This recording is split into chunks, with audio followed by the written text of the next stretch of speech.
He came for gold, but somebody else came for him. One pull of the trigger, everything changed. The shot rang out. He didn't cry out, just rolled.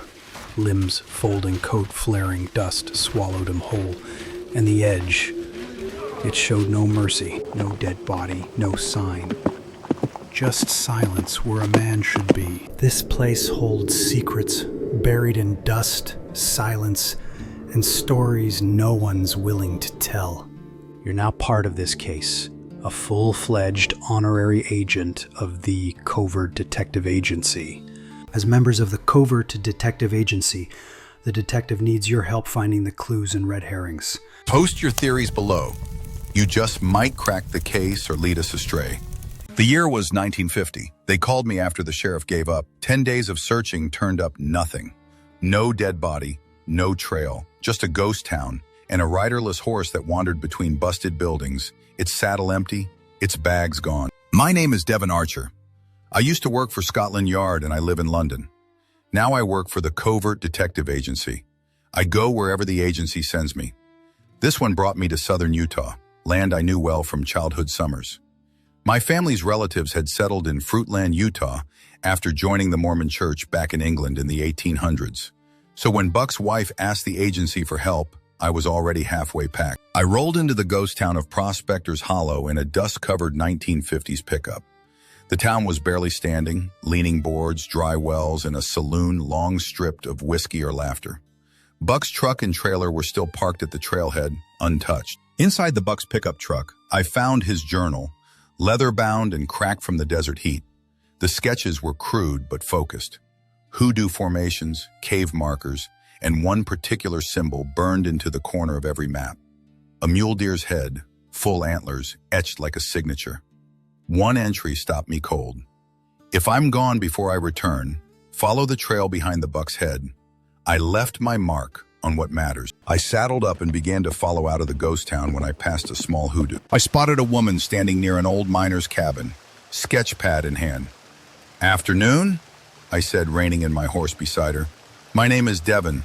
Are you here for the ghost?" Hi, I am Clara Bell, and I'm an outlaw historian, and I'm documenting what's left of Butch Cassidy and his hole-in-the-wall gang history in this part of the country. Have you ever met a man named Buck Evans? I saw him once. He seemed to be a quiet man. He was riding high up in the ponderosa pines in the tops of these mountains. I wasn't quite sure what he was up to, and he appeared not to want to have company. I heard a shot up in the pines up above the town a few days back. It could have been thunder. I didn't think much about it. From there, I rode into a shaded ravine where gravel clicked under my horse's hooves. Down below, a man knelt beside a battered gold pan. "You look like you have served in the military, and you are a long way from the front, soldier," I said as I laughed. I am Roy Cutter, and I have been living off the quiet since I came back from the war. These hills make better company than people. "What are you searching for?" I found an old letter a long time ago in the ghost town below. The letter mentioned a ridge, a cave, and justice still buried. Thought I'd see if words meant anything. "Have you ever known Buck Evans?" We worked together once. We didn't part friendly. He saw ghosts in every canyon shadow. Maybe one of them saw him first. That night, I made camp along a cold stream. The morning breeze brought the faint smell of coffee. Someone else was nearby. I followed the scent into a narrow canyon and came upon a man with surveying gear strapped to his saddle. He looked up as I approached. "Looking for uranium?" I asked. That's the official story. The truth is, I'm out here chasing legacy. My granddad was the Sundance Kid. Family story says there is gold still out here. He introduced himself as Franklin DeWitt. His revolver, a Colt single-action army, rested beside the coals. Worn leather holster, dusty except for one thing. The cylinder face was clean, smudged like it had just been handled. "How long you been up here?" I asked. Couple days. I heard about the missing man, the one whose horse wandered into town. Shame. That detail wasn't public. Only the sheriff, Buck's wife, and I knew about the horse. I kept riding. Near a steep ravine, I noticed a patch of disturbed rocks, like by a horse. Halfway down the slope, a flat stone was stained dark red. Caught in a nearby branch, a faded handkerchief, initials BE stitched in the corner. I'd seen its twin in Buck's truck. I carefully navigated my horse down to the bottom of the ravine. I then backtracked uphill. I followed a narrow stream to a split in the canyon.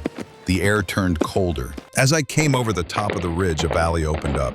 At the bottom of towering red sentinel cliffs, I found it, a half-collapsed cabin, almost completely hidden behind brush and stone. Inside, barely conscious, was Buck. He was bleeding from the side. His breathing was ragged. I looked down at his face. He whispered up to me. Someone shot me clean out of the saddle.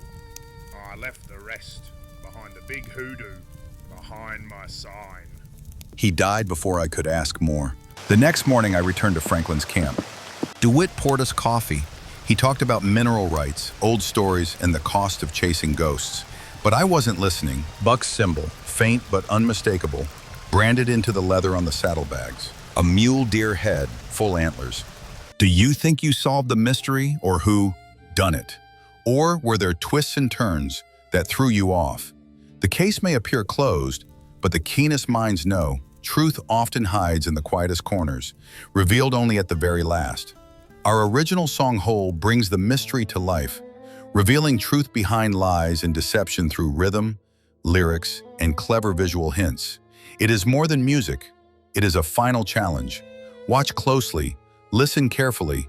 The answers are there for those who have a detective's eye and ear. The song begins now. He rode out from the ghost town's edge, a fire in his heart, a map in his head.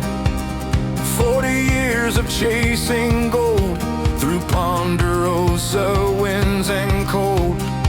They found his horse, but not the man, just empty bags and sifted sand.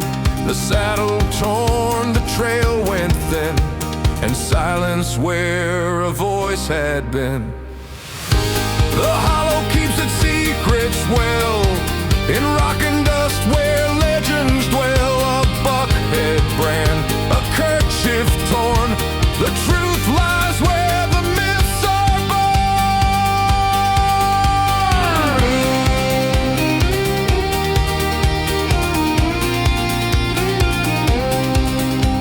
A woman sketching ruins old said she'd heard a cry or thunders roll.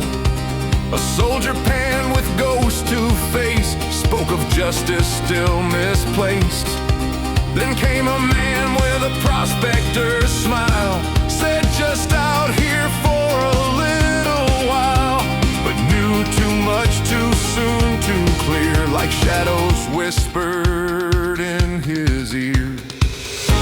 The hollow keeps its secret still, beneath the red rock's broken will. A single smudge, a slip of tongue, a story that's been left half sung.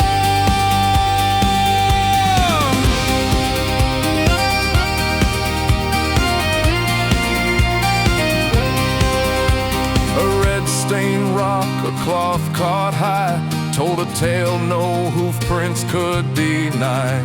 A journal warned, don't trust the light, the shadows ride with teeth at night.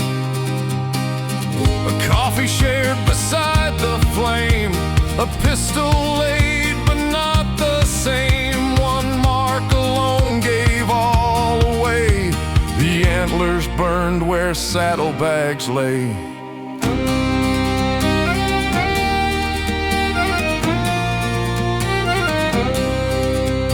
And oh, the tales the canyons hold of silent deals and stolen gold. A shooter waits, a rider falls, but justice moves through canyon walls. So search the ground and watch the fire.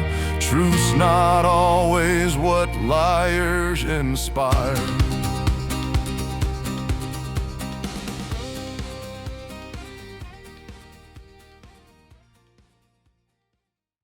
Have you unraveled the truth behind "His horse returned, he didn't"?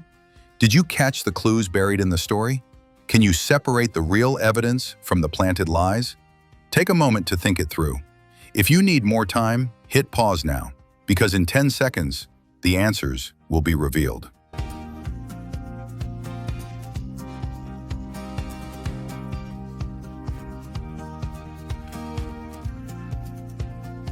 Here are the clues that reveal the killer. The first clue was the saddlebag symbol. Devin sees Buck's personal mule deer antler brand on the saddlebags beside DeWitt's camp. Only Buck used that symbol. The second clue was the clean revolver cylinder. While sitting by the fire, a revolver cylinder face is freshly smudged, but the rest of the gun is dusty. This implies recent firing, contradicting his casual demeanor.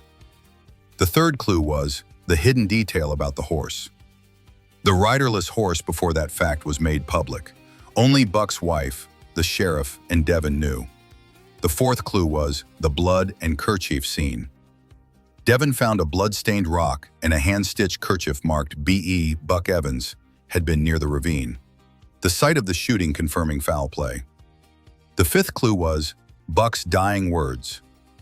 Buck, barely alive, tells Devin, "Someone shot me clean out of the saddle. I left the rest behind the big hoodoo behind my sign." The rest implies more gold was hidden, which only the killer could have known about. Red herrings, deliberate misleads. The only red herring was Clara Bell's shot in the pines. Clara mentions hearing a shot up in the Ponderosa pines, but says could have been thunder. Implies she might be hiding something, but ultimately just misinterpreted the sound. Franklin did it. Franklin DeWitt was chasing not just legend, but entitlement. As a descendant of the Sundance Kid, he believed the gold was rightfully his. When he realized Buck had recovered part of it, he ambushed him, shot him from a ridge, and took the first third hidden in Buck's saddlebags. We hope you enjoyed this mystery and had as much fun solving it as we had creating it. If you enjoy content like this, don't forget to subscribe and tap the notification bell so you never miss a case.